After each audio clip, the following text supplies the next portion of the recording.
After a decade of marriage, my wife looked me in the eye and said, "You'll never be her real dad. Stop pretending." I didn't say a word in response. The next morning, I heard them, Karen and my stepdaughter, Ashley, laughing together in the kitchen. That was it. I packed my bags, put the house up for sale, and left behind a note that read, "You're right. I'm not her real dad, and you're not my real family.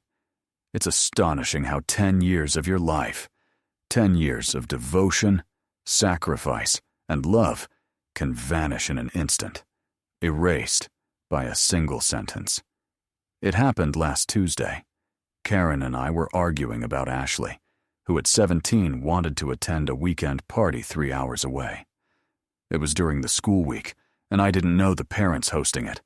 I said no. It was a normal, reasonable parental decision. But Karen didn't see it that way. Her expression turned cold and hard. A look I'd noticed more frequently in recent months. We were standing in the kitchen, the very kitchen I'd remodeled with my own hands just 3 years earlier. She crossed her arms and delivered the line with a decade's worth of resentment I hadn't fully grasped until that exact moment. "You'll never be her real dad. Stop pretending." I didn't yell. I didn't argue. I didn't say anything at all. Inside, something just went silent. Like a switch had been flipped off. The part of me that had tried so hard, that had cared deeply, that had believed we were a real family, it shut down completely. I'd met Karen when Ashley was 7. Her biological father had vanished from her life when she was still a toddler and never looked back. For 10 years, I was the only father figure she'd ever known. I wasn't pretending. I was simply being a dad, packing lunches, helping with homework, attending parent-teacher conferences, teaching her to ride a bike, cheering at her soccer games. I turned and walked out of the kitchen, heading straight to my workshop in the garage. I spent hours there, organizing screws, cleaning tools, letting the weight of her words settle into my bones. Karen never came looking for me. When I finally went inside late that night, she was already asleep in our bed. I slept on the couch. The next morning, I woke to the sound of laughter coming from the kitchen. Karen and Ashley, giggling loudly, almost mockingly. I crept into the hallway and listened. "I can't believe you finally said it to him," Ashley said, her voice laced with a cruel kind of glee I'd never heard before. "His face, Mom. It was priceless." "Well, it's the truth," Karen replied, laughing again. "He needed to hear it. All his rules, his lectures. He acts like he has some right. He's just the guy who pays the bills." That was the final blow. It wasn't only Karen. It was both of them. 10 years of my time, my love, my money, my effort, all reduced to a punchline. To them, I wasn't a father. I was a joke, a wallet, a man playing a role he had no business playing. I walked back to the living room, my movements slow and deliberate. The silence inside me had transformed into a strange, steady calm. I wasn't angry anymore. I was simply done. I went upstairs, pulled out 2 old duffel bags, and began packing. I took my clothes, my toiletries, the framed photos of my parents from my nightstand. I left everything else behind: the photo of Ashley and me at her first soccer game, the Father's Day mug she'd given me that read, "World's Best Bonus Dad." All of it now felt like a lie. While packing, I called Tom, a realtor I'd done some contracting work for years ago. I told him I needed to sell the house fast. He was surprised, but said he could have the paperwork ready by afternoon and a "for sale" sign in the yard by morning. Perfect, I told him. The house was in my name. I'd bought it and paid off half the mortgage before I ever met Karen. My lawyer had insisted on a prenuptial agreement, a document Karen had called an insult at the time, though she'd signed it anyway. That prenup clearly stated the house was my premarital asset. She was about to learn just how valuable that piece of paper truly was. I finished packing and carried my bags downstairs. The house was empty. They'd already left for school and work. I went into the kitchen, grabbed a notepad from the junk drawer, and wrote 7 words. You're right. I'm not her real dad, and you're not my real family. I left the note right on the counter, the same spot where they'd been laughing at me just an hour earlier. Then I walked out the front door and never looked back. I drove to my small office space, the one I rented for my contracting business, and sat in the parking lot for a while, just breathing. Then I got to work. I called my lawyer and told him what had happened. Good, he said. It's about time. I contacted my bank and redirected my paycheck to a new private account. I transferred all my personal savings, every cent I'd earned before the marriage, into that same account. I left just enough in the joint account to cover 1 month's worth of bills. After that, they were on their own. That afternoon, I met with the realtor and signed the listing agreement. He promised the for sale sign would go up the next morning before they even woke up. For the first time in 10 years, I felt a deep sense of freedom. I wasn't a pretend dad anymore. I wasn't a wallet. I was just me, and I was starting over. That night, I crashed on my friend Mark's couch. The first wave of texts came around 4 p.m., when Ashley got home from school. She sent a photo of the note with a simple question. "What is this?" I didn't reply. An hour later, Karen started calling. I let it go to voicemail. She left 7 messages in a row. The first was furious. "Call me right now. This isn't funny." The next few were confused. "Where are you? Are you trying to scare us?" The last ones were panicked. "Okay, you've made your point. Just come home. We can talk. This is crazy. You can't just leave." The real storm hit the next morning at 7 a.m.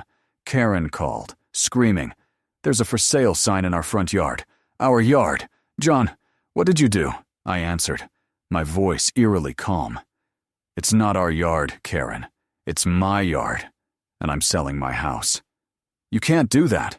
I live here. Ashley lives here. This is our home." "No," I said. "It's my home. You were just living in it. Now I'm selling it. The market's hot. You should probably start looking for a new place.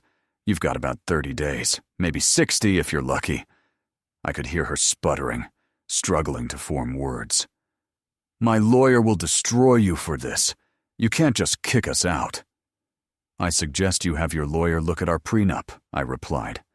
"Specifically, the part about premarital assets. The house is mine. The money I made before we married is mine. The business I built is mine. You're entitled to half of what we earned together, which, after your spending habits, isn't much. Goodbye." I hung up and blocked her number. Then I blocked Ashley's too. I knew this was only the beginning. The next escalation came from Karen's mother, Eileen. She called that afternoon, and I made the mistake of answering. She didn't greet me. She just launched into a tirade, calling me a cruel, heartless monster for abandoning my family. "You have a daughter who loves you, John," she yelled. "No, Eileen," I corrected her. "I have a stepdaughter who laughed with her mother about how I'm just the guy who pays the bills. There's a difference. She's a child. She makes mistakes." "She's 17, I said. "She's old enough to know what she's saying, and Karen is certainly old enough. For 10 years, I gave them everything. My time, my money, my love. And in return, I was told I was pretending. I'm done pretending." "You're throwing them out on the street," she cried. "I'm selling my property," I said firmly. "What Karen does next is her problem. She has a good job. She can find an apartment. She's a grown woman. It's time she started acting like one." I hung up before she could respond. Their sense of entitlement was staggering. They genuinely believed I owed them a home, despite openly mocking and disrespecting me. A few days later, I received a formal-looking email from a lawyer. Karen had moved quickly. The message was full of legal threats. demanding I take the house off the market, reinstate her access to joint accounts, and even pay for her legal fees and emotional distress. It read like fiction. I forwarded it to my lawyer, who sent a sharp, concise reply within hours. His email included a copy of our signed prenup, bank statements proving the down payment and mortgage payments came from my premarital accounts, and a clear warning. Any further attempts to claim ownership of my client's separate property will be met with a countersuit for frivolous litigation. The legal threats stopped after that. The house received an offer within a week above asking price. The market really was hot. Closing was set for 45 days out. The clock was ticking for Karen and Ashley. Then Ashley reached out via social media. I almost deleted the message unread, but curiosity got the better of me. It wasn't an apology. It was a list of demands. Since you're selling the house, you owe me my college fund. You also need to keep making my car payments, and you can't kick me off your family phone plan. I stared at the screen in disbelief. After everything after, she'd laughed at me, called me a bill payer. She still thought I owed her something. The audacity was almost impressive. I typed back one sentence. Ashley, I am not your real dad. I am not responsible for your finances. Talk to your mother about these things. That's what real families do. She replied with a string of insults, calling me a loser, a fake, saying she never liked me anyway. I didn't respond. I took a screenshot, sent it to Karen with the caption, "You've taught her well," and blocked Ashley everywhere. The final weeks before closing were strangely quiet. Through a mutual friend, Sarah, I heard Karen was in a panic, scrambling to find an apartment she could actually afford on her own salary. She'd been looking at places far beyond her means, still expecting the lifestyle I'd provided. Reality was finally catching up to her. A few days before closing, Sarah called me, sounding awkward. "Hey, John. Karen's been freaking out. She asked me to ask you if you'd consider giving her some of the house sale money to help her get on her feet." "Did she tell you why I'm selling the house?" I asked. "She said you two had a fight and you overreacted." I laughed bitterly. "She told me I'm not Ashley's real dad and that I should stop pretending. Then I overheard her and Ashley laughing about how I'm just the guy who pays the bills, so I decided to stop paying the bills. The prenup is clear, Sarah.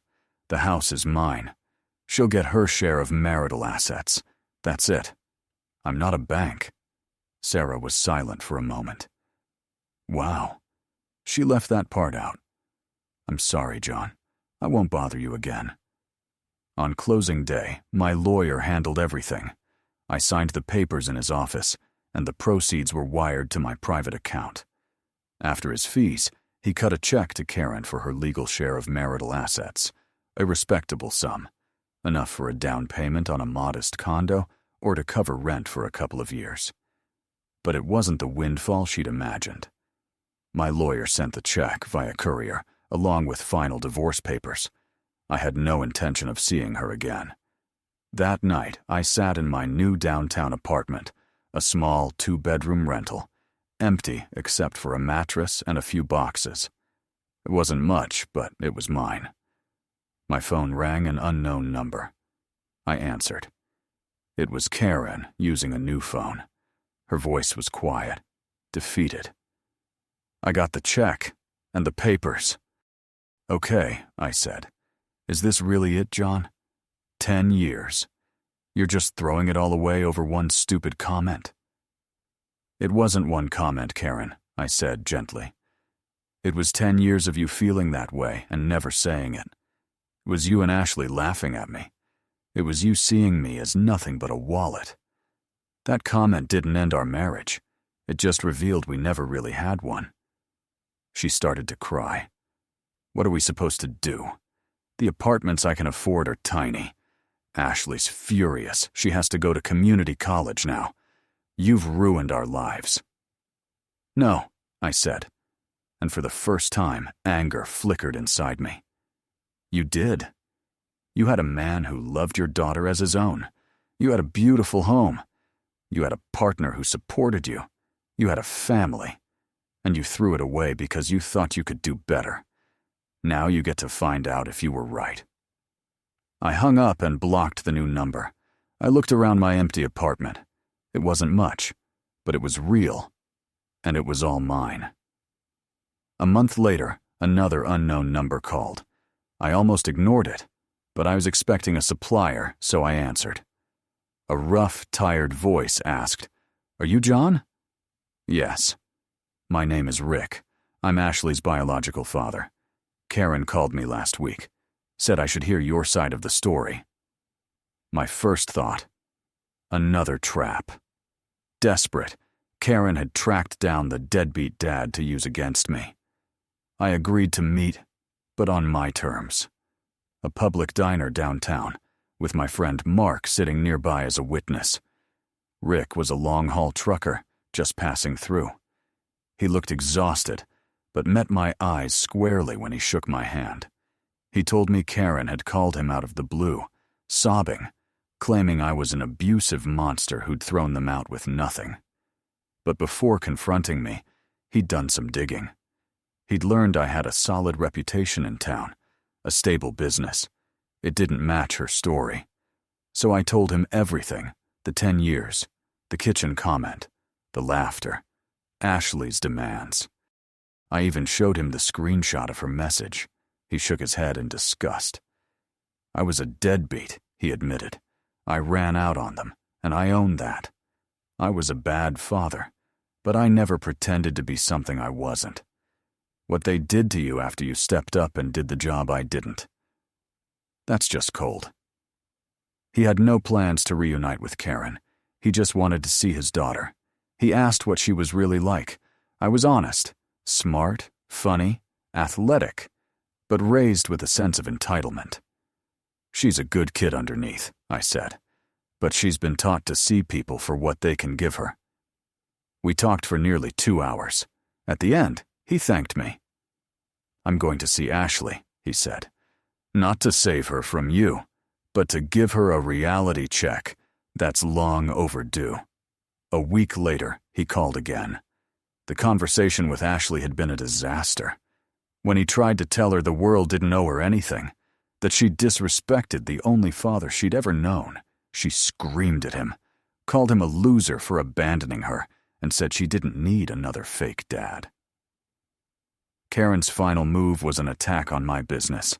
She found out the name of one of my biggest clients, Diana, a sharp executive at a development firm, and left a rambling voicemail accusing me of being emotionally unstable and untrustworthy due to a messy divorce. Diana called me immediately. Reputation is everything in my line of work. I met her in person, laid out the facts. My ex-wife is unhappy with our prenup. She's trying to damage my reputation for leverage. It won't affect the project. My personal life is separate, but my professional commitments are solid.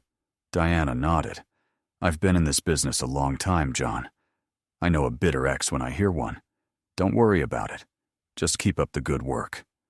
Karen's attempt to ruin me had backfired, likely strengthening my relationship with Diana. The last I heard, Karen and Ashley are living in a small 2-bedroom apartment across town. Karen took a second part-time job. Ashley works at a fast food place to save for community college. Rick sends Ashley a little money when he can, but with a note. This is what happens when you take good people for granted. I saw Karen once, months later, at the grocery store. She was with a new guy who already looked weary of her. She saw me, hesitated.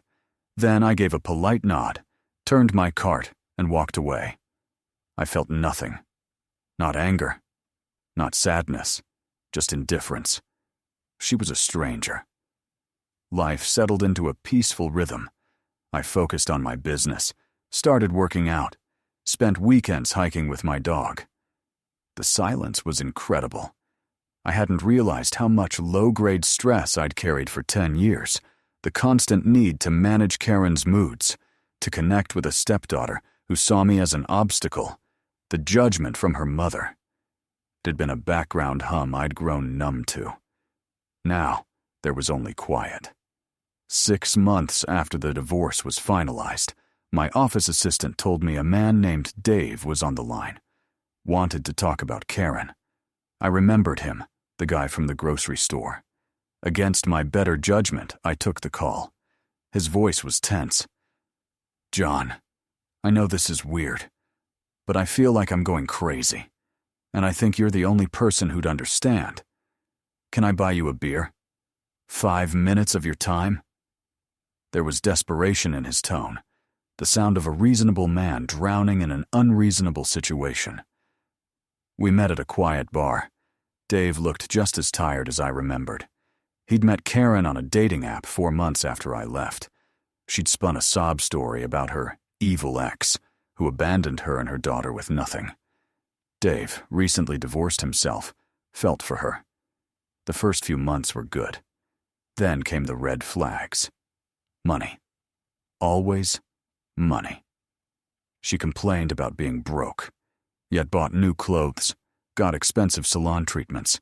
He started lending her cash, paid for her car tires, covered a month's rent when she claimed her hours were cut.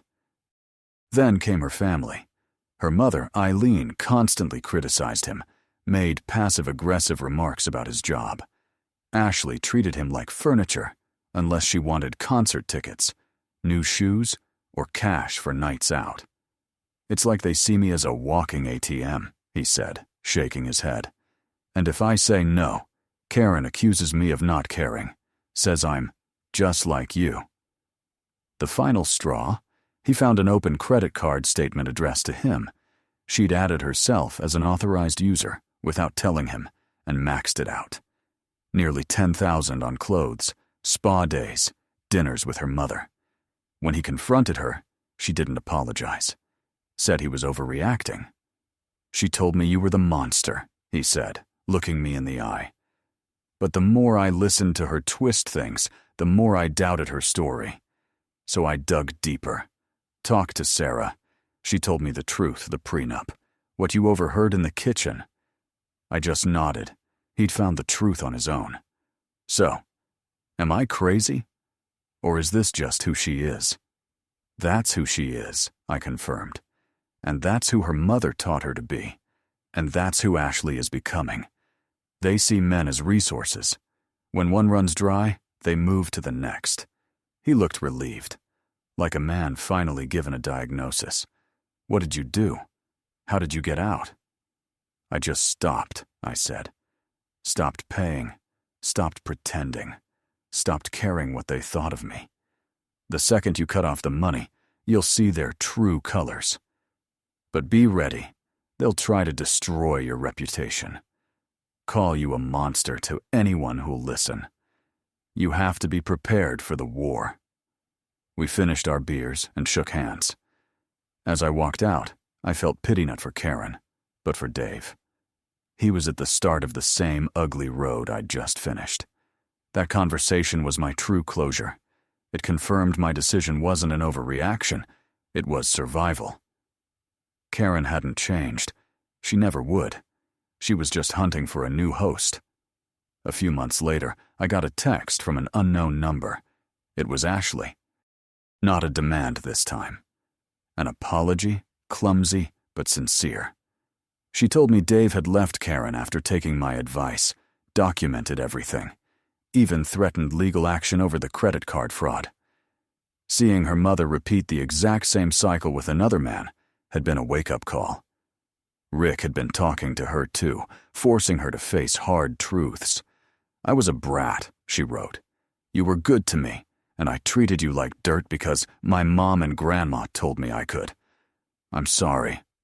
I know it's too late, but I just wanted to say it." I thought about it a long time. Part of me wanted to ignore it. But I remembered the 7-year-old girl who'd proudly shown me her report card. I replied, "I appreciate that, Ashley. I wish you the best." That was all that needed to be said. Life is quiet now. I sold my business last year to a larger company and retired early. I bought a small house on a few acres out in the country. My dog is old, but loves the space. I fish. I work in my woodshop. I see Mark on weekends. It's a simple life, but it's real. The drama is gone. Building my own life on my own terms was the only project that ever truly mattered. I pour a whiskey and enjoy the silence.